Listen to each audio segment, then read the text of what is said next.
கிறிஸ்துக்குள் பிரியமானவர்களே, ஆண்டவர் உங்களுக்கு ரட்சகரும் மீட்பருமாகிய இயேசு கிறிஸ்துவின் ஈடு இணையற்ற நாமத்தில் என் அன்பின் வாழ்த்துக்களை தெரிவித்துக் கொள்கிறேன். கர்த்தர் ரொம்ப நல்லவராக இருக்கிறார். நேற்றும் இன்றும் எப்போதும் மாறாதவராக இருக்கிறார். தொடர்ந்து கர்த்தருடைய வார்த்தையை கேட்கிறீங்க. ஆண்டவராகிய இயேசு கிறிஸ்து 7 மாதமாய் உன்னையும் மென்மை கண்மணி போல காத்து வந்த தேவன் 8வது மாதத்தில் 1வது நாளை காண தேவாதி தேவனுக்கு உள்ளத்தின் ஆழத்திலிருந்து நாம் நன்றி சொல்ல கடமைப்பட்டு இருக்கிறோம். ஆமென்.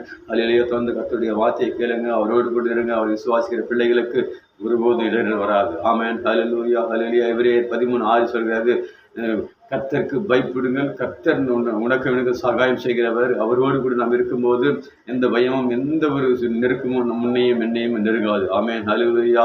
அவர் நம்மோடு கூட இருக்கிறார். அவர் சகாயர். அவர் எல்லாவற்றையும் சுகத்தை தருகிறவர், எல்லாவற்றையும் ஆளுகை செய்கிறவர், எல்லாவற்றையும் அவர் கொடுத்து வழிநடத்துகிற தேவனாய் காணப்படுகிறார். இந்த மாதத்தில் தேவைகளை அவர் சந்திப்பார்.